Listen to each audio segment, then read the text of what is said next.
Donc voilà. Allez, on va arrêter avec cette réflexion, mes pirates, et puis on va commencer à se faire plaisir. Voilà. On arrive sur les prédictions du week-end. Première vraie vidéo de réflexion, de prédiction. Voilà, puisque c'est un week-end bien chargé niveau boxe, et en plus avec des combats, je trouve, c'est un week-end spécialement vraiment ouvert. Vraiment ouvert. Alors je vais faire mes prédictions, je m'engage, et on va bien voir si vraiment j'ai eu du nez ou si je me suis planté. Voilà. Alors, on va commencer avec la soirée PBC. La soirée aux États-Unis, c'est sur la chaîne Fox, euh, la chaîne de télévision, avec une grosse soirée avec quand même 4 combats. Et on va commencer par le premier sur la liste jusqu'au main event, et ensuite on ira avec la soirée HBO. Voilà. Alors la soirée commence avec Luis Collazo contre Perella. Donc Bryant Perella, si je ne me trompe pas sur son nom, Bryant Perella. Voilà, alors ça va se faire chez les Walter, catégorie ô combien chargé en termes de prospects, de champions, de gatekeepers, enfin bref, d'anciens qui reviennent, c'est ultra chargé. Et donc on est dans cette configuration. Luis Collazo, boxeur que j'adore,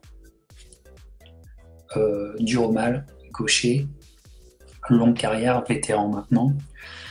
Et ben, profil type du mec insaisissable. Quoi en penser? Luis Collazo, moi j'ai découvert Luis Collazo dans son combat épique contre Ricky Hatton. Et ça, c'était déjà en 2006. 2006. Je l'avais vu une fois, mais ça n'avait pas autant marqué. Il avait été dans la même carte que Jean-Marc Mormec à l'époque, quand il avait unifié contre Bray Wyatt. Et ça, c'était en 2005. Mais 2006, là, Luis Collazo contre Ricky Hatton, dans ce qu'on peut appeler quand même un vol. Ricky Hatton qui montait de catégorie. N'oubliez pas, Ricky Hatton n'a jamais été un welter. Il était un super léger. C'est là où il performait. Et le fait de monter un peu en poids, ça n'a jamais été bon pour lui. Il n'était pas un welter qui pouvait performer. Et dans un combat à la Ricky Hatton, donc ça aurait dû rentrer dans la gueule, Luis Collazo qui a dû s'ajuster sur les premiers rounds. Notamment, il tombe tout de suite directement parce qu'il n'est pas prêt. Il s'ajuste les premiers rounds, mais alors une deuxième partie de combat qui est tout pour lui, ça boxe extrêmement bien, c'est un combat à voir, absolument, et avec, il passe à ça de nous knocker le Ricky Hatton. Donc Luis Collazo, j'ai toujours adoré, et Luis Collazo, c'est les montagnes russes, c'est-à-dire c'est une grosse performance, une contre-performance, il alterne performance contre performance tout au long de sa carrière. Il a, comment dire, il est dans un ventre mou, il n'arrive pas à ce fight contre Ricky Hatton, il n'arrive pas à enclencher la seconde en termes de carrière. Il fait une contre-performance contre, je garderai Mosley, contre Shane Mosley, il fait une contre-performance. Il se rappelle à nous en mettant KO Victor Ortiz, et ça on est déjà en 2012. Et puis là, c'est boxer de temps en temps. Boxer de temps en temps. Il a un combat où il n'est pas là contre Amir Khan. Il n'est pas là, Amir Khan, tout en vitesse, le défonce. C'est un non-match pour lui. Et puis après, c'est boxe de temps en temps. Son dernier combat remonte à février 2017. Mais déjà à l'époque, il n'avait combattu que contre Keith Thurman en 2015. Vous vous souvenez, il arrête au 8e alors que le combat tournait en sa faveur. Enfin, il s'est passé un truc bizarre ce soir-là. Et plus de nouvelles de lui, il revient contre Sammy Vasquez qui est très monté à l'époque, un Walter qui est très monté.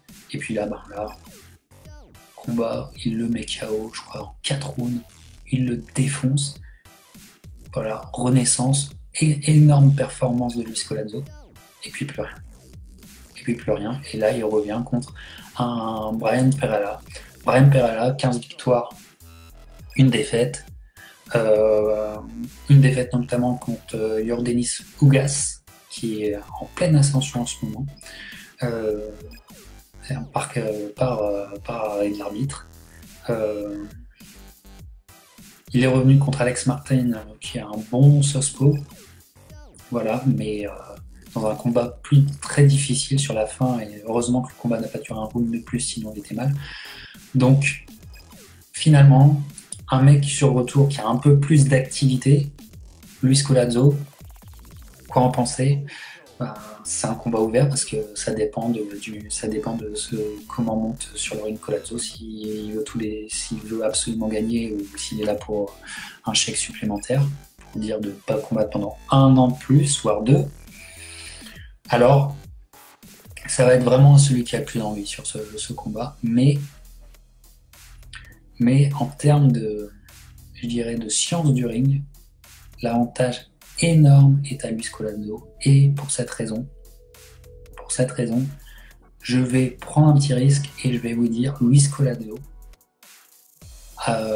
gagnant par arrêt ou KO, arrêt de l'arbitre, par arrêt à partir entre le 9e et le 11e round. Voilà comment je vois les choses.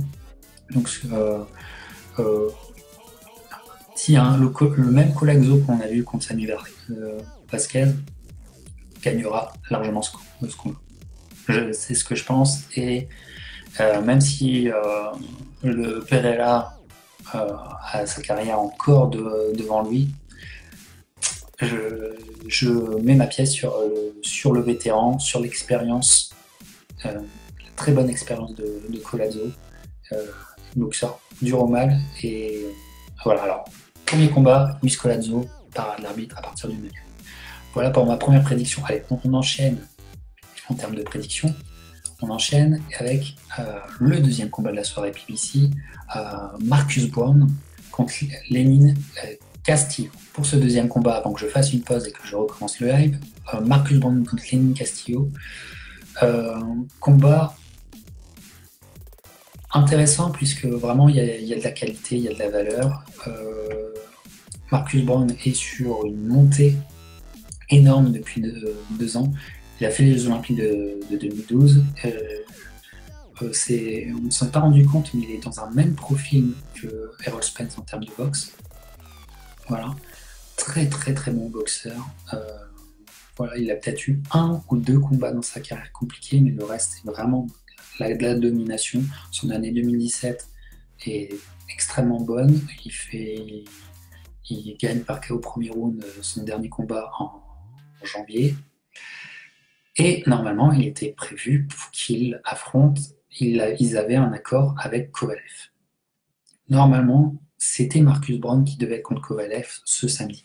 Et puis, il y a quelques mois de ça, il a eu des ennuis, plus ou moins des ennuis avec la justice à un moment, qui se sont résolus, mais il était dans le collimateur. Je crois qu'il y a eu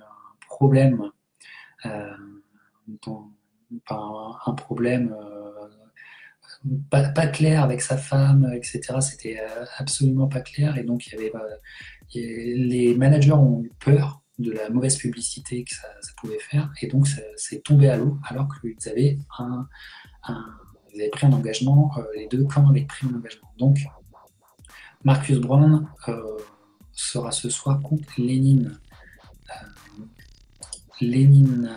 Castillo. Alors lui, moins de combats, talentueux, des très bons crochets, mais encore une fois, en termes de concurrence pour l'instant, il n'a pas. Je pense que Marcus Browne, sur ces 2 dernières années, a pris beaucoup d'expérience et a eu une meilleure compétition en face de lui que Lenin Castillo. Même si Lenin Castillo m'a l'air intéressant, il a quand même une défaite. Il a quand même une défaite Bon, majority decision, ça veut dire split decision, ça veut dire que c'était extrêmement serré.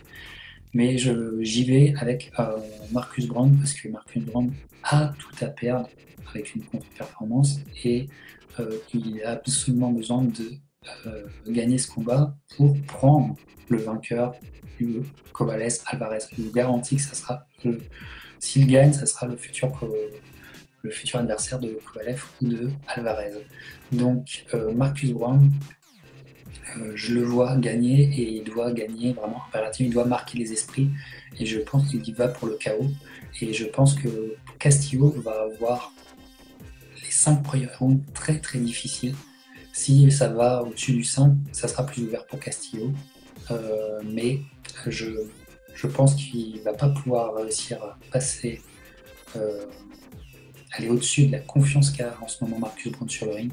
Donc j'y vais avec Marcus Brown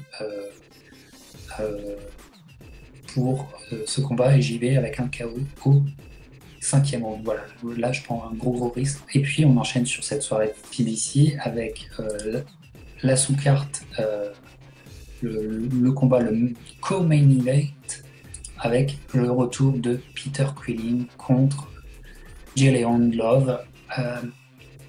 Alors, combat ultra ouvert à mes yeux. Ultra ouvert, pourquoi? Parce que Peter Quillin, gros point d'interrogation, J'Leon Love, est-ce qu'on peut mettre encore un gros point d'interrogation sur lui aussi? Voilà. Alors vraiment, finalement, ça peut...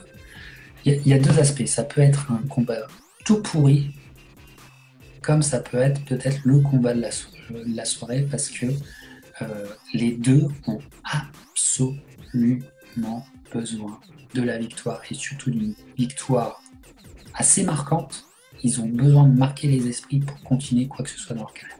Sinon, leur carrière est dans une impasse et ça ne vaut rien du tout. Donc, et les deux sont dans ce cas-là.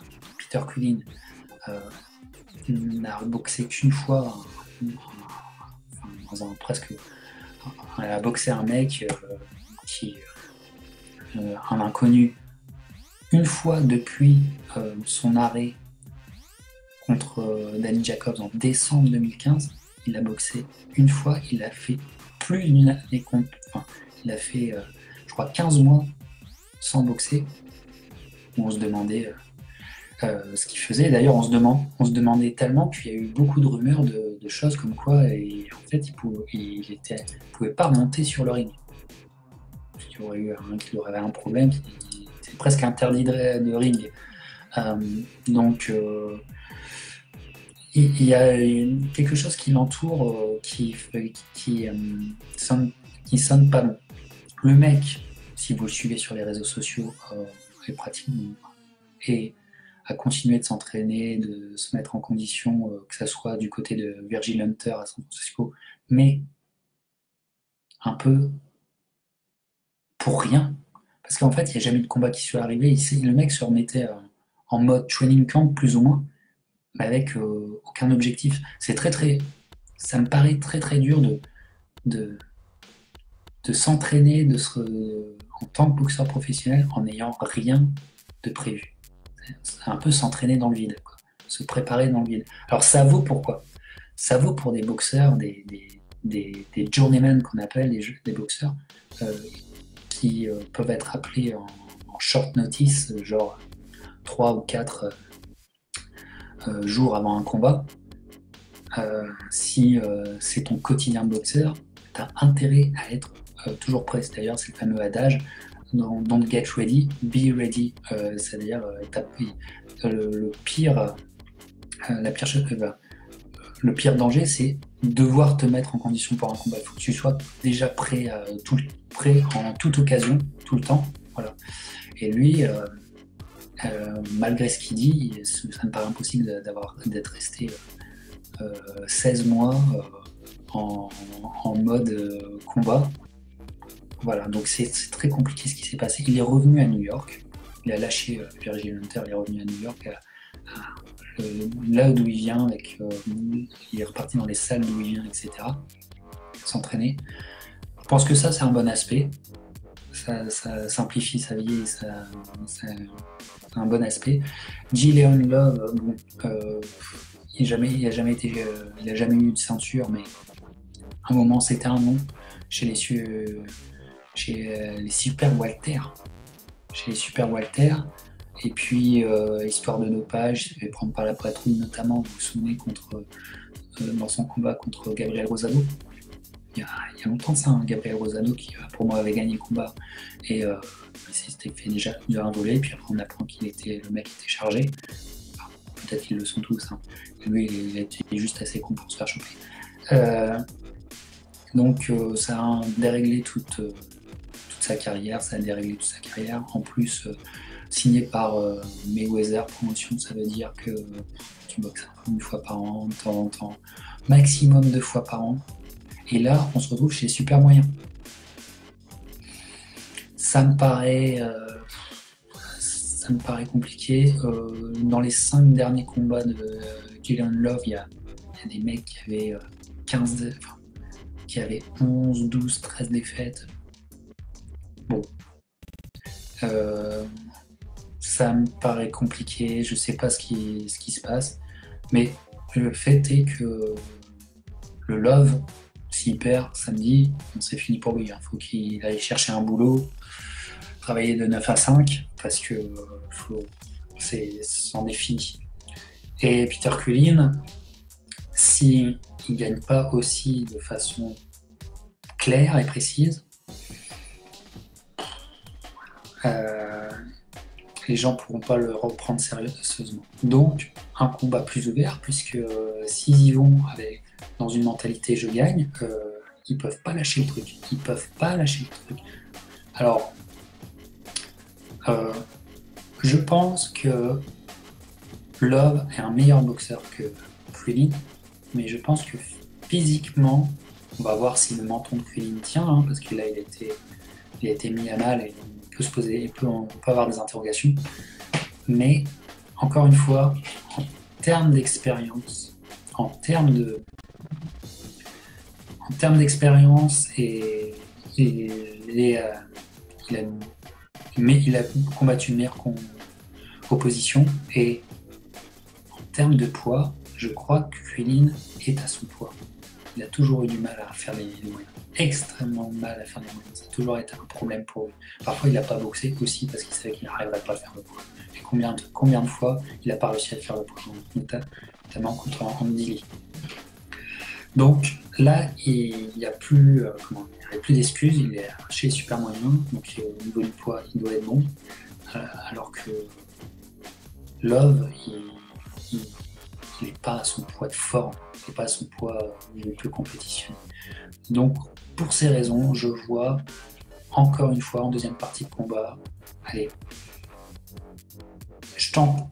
j'espérerais un arrêt de l'arbitre, mais je crois que à la décision, je crois que Peter Quillin va gagner à la décision dans un combat intéressant ou de niveau équilibré. Il vaut mieux voir un combat de niveau équilibré que un combat avec un super champion face à quelqu'un qui n'a pas les armes pour répondre. Voilà. Donc ça peut être un beau combat équilibré, mais je ne vois pas malgré tout d'arrêt. Donc Quillin à la décision, je vous dis, je peux me tromper, mais combat très très ouvert ou tout pourri. Voilà, ça va être l'un ou l'autre, ça va être blanc ou noir ce combat. Alors, Quillin à la décision. Allez, on enchaîne avec le main event de cette soirée entre André Berto et Devon Alexander. Toujours même configuration des boxeurs. Alors, Devon Alexander, il a des problèmes de santé, d'addiction, etc. Tout ça. Il revient. Il a eu un hiatus d'au moins 2 ans. Il revient et André Berto fait un combat de retour après s'être fait démolir par Sean Porter. Alors il s'est fait démolir. c'est Sean Porter. Sean Porter, c'est combat physique, la tête en avant, c'est toujours à la limite. Sean Porter, sur ce combat, il était toujours à la limite, sauf qu'en termes d'agression, il a été un boxeur agresseur et il n'a pas fait que du sale, le Sean Porter. Dans ce combat contre André Berthaud, il a fait aussi des très très bons trucs. Et André Berthaud, face à l'agressivité, et on sait que c'est un boxeur agressif, Sean Porter, toute sa boxe est basée là-dessus. Sa agressivité de Sean Porter, il s'est noyé face à l'agressivité de Sean Porter et André Berthaud. Bon, euh, André Berthaud, je pense qu'il est, en termes de skills, de boxing skills, il n'est pas assez bon. Il n'est pas assez bon pour la top compétition. Il n'a pas. Et en termes physiques, je pense que il a eu beaucoup de blessures. Je pense que c'est un boxeur usé parce qu'il a fait des combats durs dans le passé. Et usé d'autant plus que c'est un mec, je pense, qui a besoin de beaucoup de rythme et que boxer une fois par an, ça veut rien dire pour un mec comme ça. Boxer une fois par an avec le temps qui passe, tu vois très bien qu'il vient pour le chèque. Tu viens pas dans une perspective de te relancer sur un plan de carrière de 3 ou 4 combats qui t'amènent à un gros combat. Il faut que tu les enchaînes. Ça vient juste pour le chèque. Il n'y a rien qui construit plus rien dans sa carrière. Alors que Devon Alexander, je pense que oui. Devon Alexander, je pense qu'il boxe déjà un peu plus depuis son tour. Il a fait un très bon combat contre Victor Ortiz, mais qui, à mon avis, gagne. Donc, pour ça, en termes de skills, en termes de boxing skills, Devon Alexander est au-dessus pour moi. Et en termes de motivation, il est au-dessus. Et à mon avis, il est au-dessus. Donc, je pense qu'il peut casser mentalement André Berthaud. Et moi, je vois un abandon de Berthaud aux alentours du 10e round. Voilà. Au mieux aux alentours du 10e round, peut-être avant, mais je pense que Berthaud arrête au niveau du 10e. Voilà ma prédiction pour ce combat.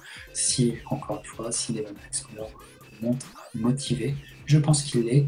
Et voilà. Donc, ce soir, celui qui a peut-être la plus grande chance de peut-être marquer les esprits, qui a l'espace pour le faire, c'est Devon Alexander. Voilà pour ma prédiction pour la soirée PBC. On enchaîne avec la soirée Showtime, HBO qui a lieu aussi le même jour. Ce sera à Atlantic City avec Kovalev contre Eleider Alvarez et en sous-carte Bivol contre Chilampa. Alors, Bivol contre Chilampa, mes pirates. Bivol contre Chilampa, normalement, encore une fois, tout l'espace prévu pour que Bivol marque les esprits. Voilà, c'est fait pour ça. C'est un match-up qui est fait pour ça. Pourquoi Chilampa, très très bon boxeur. Très très bon boxeur. Un très bon IQ, les skills, en termes de boxing skills, il est là, il est parfait. Donc notre ami Chilampa, malheureusement, depuis 2 ans, sa carrière, ça ne va plus. Il a toujours fait la limite, même face à des très très bons boxeurs. Il a fait 2 combats, notamment contre Tony Bellew, des combats compliqués. Il a compliqué les choses pour Tony Bellew, souvenez-vous. Il a tenu la limite contre Kovalev en Russie. Contre Kovalev, même si Kovalev a réussi à le knocker pendant le combat, mais voilà. Et puis ça s'est complètement... Il y a eu des changements d'entraîneur, et puis il y a un combat extrêmement bizarre contre un autre Ukrainien de la team Lomachenko. Je ne saurais plus vous dire le nom. C'est un mi-lourd qui avait aussi knocké Nadim Mohammedi pour de bon. Donc très très très très bon boxeur, gros prospect. Et là, Chilampa est apparemment monté déjà blessé sur le ring. Et en fait, il est monté juste pour dire de monter et il abandonne, je crois que c'était au 8e round, mais un Chilampa qu'on ne reconnaissait plus. Et depuis, il a enfin, je sais pas, j'ai pas J'ai pas vérifié s'il avait beaucoup reboxé depuis. Je me demande même s'il a reboxé depuis. J'ai pas vérifié, vous me direz mes pirates dans le chat. Mais honnêtement, tu peux pas prendre Bivol si tu boxes pas, d'une part beaucoup, et si t'es pas sur une ascension, sur une succession de victoires claires et précises. C'est-à-dire que Bivol, si t'as pas fait 3 KO de suite avant de le prendre, ça me paraît compliqué. Je pense que Bivol, regardez un boxeur qu'on aime bien, Sullivan Barrera, il n'a rien pu faire contre notre ami Bivol, et il a tenu, il a survécu, il a eu un petit peu de répondant parfois, mais vraiment pas assez. Il a survécu, et au 12e round, à 1 minute d'arriver de passer la ligne d'arrivée, il s'est mangé un gros KO qui fait mal, et qui l'a stoppé totalement dans sa carrière. Dans une ascension, il était sur quelques victoires de suite, mais pas assez précises, pas assez précises où il avait fait les 12 rounds, etc. Bivol, si tu montes pas en extrême confiance, il va te défoncer quoi qu'il arrive. Donc pour moi, Bivol Chilampa, si Chilampa a retrouvé sa forme et pas blessé, il peut survivre. Il peut peut-être nous faire les 12 rounds. Mais pour moi, c'est ou un gros KO vers le 6e round, ou une victoire au point de Bivol, une victoire large au point. Et il faut prendre un risque. Et allez, on va être positif, on va pas être négatif. On va penser que Chilampa va être au meilleur de lui-même, va espérer ça. En espérant ça, je vois une victoire au point de Bivol, mais une victoire très claire, qui va faire mal, il va nous le détruire. Voilà, alors victoire 12 rounds pour Bivol, c'est ma prédiction. Ensuite, on arrive au dernier combat, Kovalev contre Eleider Alvarez. Combat plus ouvert qu'on le pense. Alors, tous mes collègues de Montréal sont à fond pour Eleider Alvarez. Eleider Alvarez a la cote à Montréal, puisqu'il s'est installé pour faire sa carrière professionnelle. Il s'est installé à Montréal, il a signé avec le groupe Gym. Voilà, à cause de ça, il a fait beaucoup de soirées PBC. Je vais chercher sa fiche.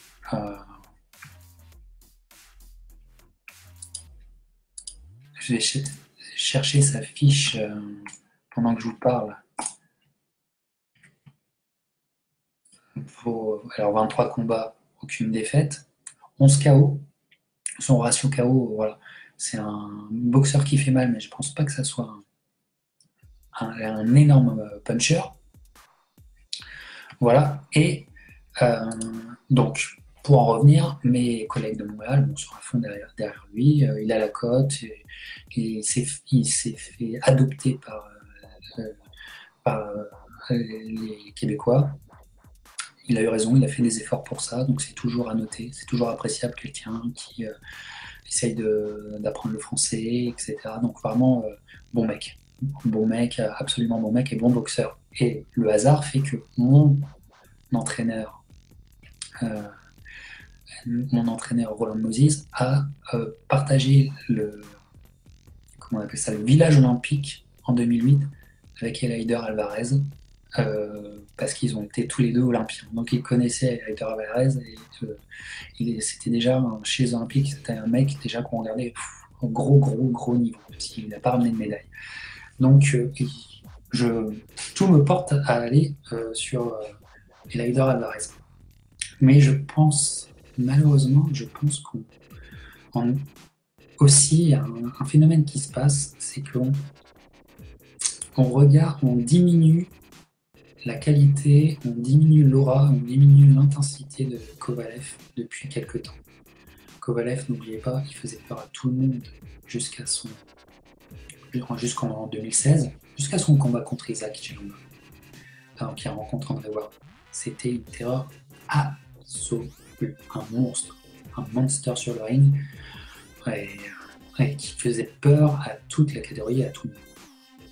Et puis, les combats contre André Ward sont arrivés, et de là, on a questionné le Kovalev. De là, on a questionné le Kovalev. C'est un mec bizarre. Il avait pris son entraîneur. On se demandait s'il s'entraînait avec lui, John Davis Jackson.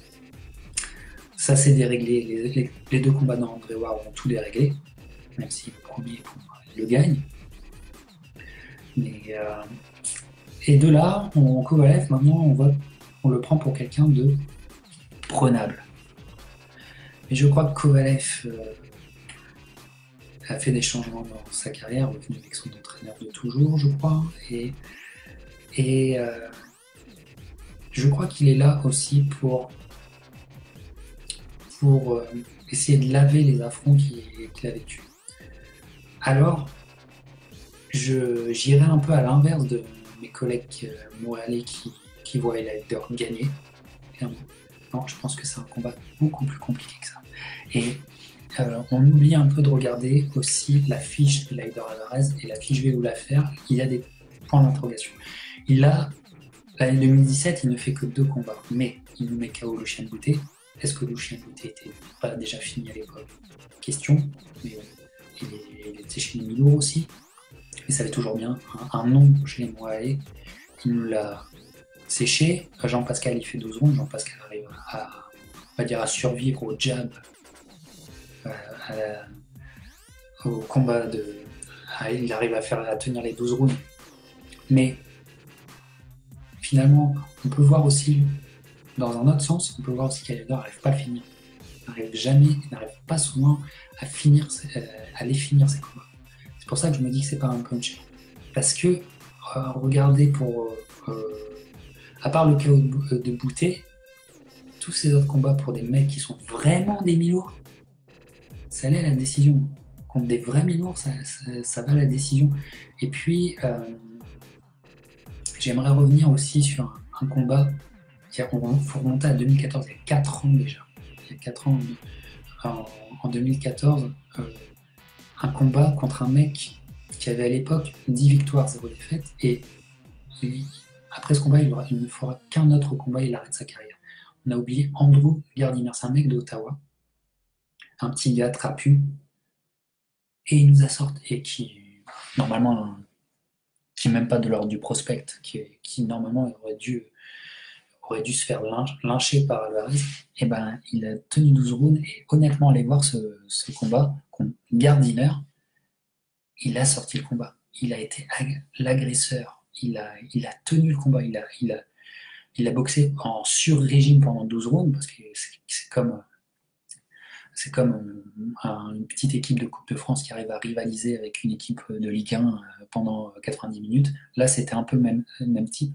Et il n'a pas... Et Alvarez, face à un boxeur comme ça, agressif, trapu, il a eu des complications, et pour moi, c'est le premier point d'interrogation qu'on peut mettre sur lui. Ensuite, le fait que quand il a un mi-lourd de compétition en face de lui, il a boxé Shinamba aussi, il n'arrive pas à finir ses adversaires. Ça veut dire que son punch c'est pas un puncher, il n'a pas le coup qui tue. C'est un frappeur qui frappe dur, mais c'est pas un mec puncher sur un coup. Et c'est compliqué parce que avoir un punch aussi contre Kovalev, ça pourrait aider. Alors, Kovalev, il a été exposé. On sait que Kovalev, il a des problèmes dès qu'on travaille au corps. Il a des problèmes, mais encore faut-il y arriver d'aller le travailler au corps. Kovalev, lui, sur 2 combats, en fait, qui étaient des combats qui étaient complètement faits pour que ça se passe bien pour lui, pour qu'il revienne bien. Il s'est pris 2 combats de retour qu'il arrive à finir 2e round et 7e round, contre des mecs qui on peut se poser des questions, mais qui étaient quand même dans le top 20 des mi-lourds. Donc, où ils en sont, voilà. On va dire que avantage rythme, à Kovalev, parce que Alvarez, ça fait plus d'1 an qu'il n'a pas boxé, à devoir attendre Adonis Stevenson. Adonis Stevenson a niqué sa carrière parce qu'il a dû attendre. Il n'a pas boxé. Donc, vraiment, combat plus ouvert. On sait qu'Alvarez allait s'entraîner un peu en altitude en Colombie. Moi, je vous dis, ce combat-là, je pense malgré tout que s'il y en a un qui peut mettre, s'il y a un KO qui peut intervenir dans ce combat, ça sera du côté de Kovalev. C'est Kovalev qui peut peut-être le mettre KO et pas l'inverse pendant le combat. Mais si ça va aux 12 rounds, eh ben, ça va se jouer à d'autres choses, ça va se jouer au jab, parce que Kovalev, il n'a pas l'habitude non plus d'avoir un mec qui a les mensurations de Alvarez. Mais qui est le meilleur boxeur? Je ne sais pas. Et ben, je vais vous dire, je pense que si Alvarez s'engage pas parfois dans des moments de guerre pour au moins aller chercher le corps de Kovalev, ben je pense qu'il va se prendre dans un piège et je pense que c'est Kovalev qui va gagner. Et je pense que Kovalev va gagner à la décision de ce combat. Je pense que Kovalev est quand même avantagé. Je vois Kovalev gagner 12 rounds, un combat, mais un beau, très très beau combat de boxe, assez rare à voir chez les mi-lourds. Je pense qu'en termes de skills, on va avoir quelque chose de très très beau. Donc combat à pas louper, très intéressant et plus ouvert qu'on ne le croit. Voilà mes pirates. Alors je vous lis, j'ai fait toutes mes prédictions. Est-ce que j'ai eu du nez? Est-ce que je me suis totalement vautré comme une grosse otarie bourrée à la bière? On le saura dimanche matin. Voilà. Alors je lis vos petits commentaires. Il y a Pirate Clément qui nous salue, qui est en direct sur le live. Pirate Adam nous pense aussi Quillin. Pirate Clément nous dit mais pour moi il est passé à côté du coche quand il a lâché sa ceinture, voilà, avant de perdre contre Danny Jacob, on est bien d'accord. Voilà. Pour Pirate Clément, Berthaud, il est fini. Toujours Pirate Clément, Alvarez Kovalev le jour de mon anniversaire. Si c'est pas un signe, voilà, t'as un beau cadeau pour ton anniversaire, mon pirate. Pirate Ellie est avec nous. Pirate Adam nous dit moi je vois Bivol gagner par KO au 4e round. Voilà, donc écoute, très bonne prédiction. En tout cas, je vois très rare, je ne vois pas Bivol perdre ce combat. Je pense que Chilamba, c'est où il survit 12 rounds, ou il se fait atomiser. D'accord avec toi, Pirate Adam. Et Pirate Clément me dit j'y vais pour Kovalev, par un KO tard dans le combat. Voilà, aussi Kovalev. Voilà. Je redis les pronostics de la piraterie de la boxe. Kovalev par décision. Bivol par KO on va dire en deuxième partie de combat. Devon Alexander, c'est plutôt, on voit Berthaud abandonné. On voit Quillin, Marcus Brown et Collazo. Voilà, mes pirates, c'est les prédictions du capitaine. Peut-être que vous pouvez parier selon une prédiction. Si je vous fais gagner la thune, vous m'adorez. Si je vous en fais perdre, vous allez me détester. Mais on verra bien dimanche matin. J'essaierai aussi de faire d'autres prédictions un peu plus tard pour d'autres grands combats. Aussi, le 18 août, je trouve qu'il y a une très très belle affiche. Et là, en termes de prédiction, je vous fais une prédiction encore.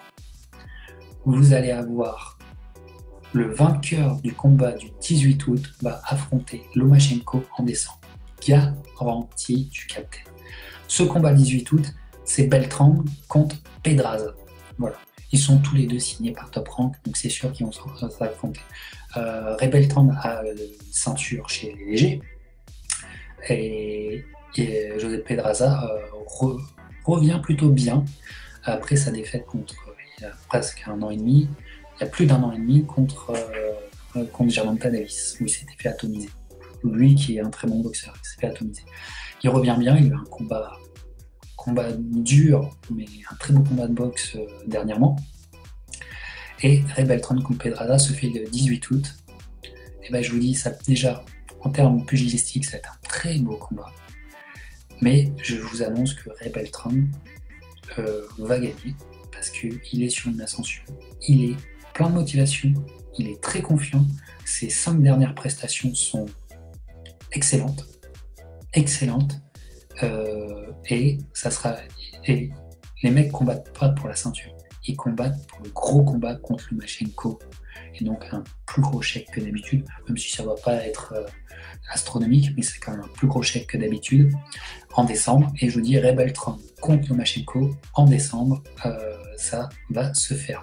Voilà pour la dernière prédiction de votre capitaine qui a regardé sa boule magique. Mais Pirates, on se retrouve certainement dimanche pour faire un débrief de ce gros week-end box qui a une senteur spéciale pirate de la boxe, je trouve. C'est que des pirates qui boxent ce samedi.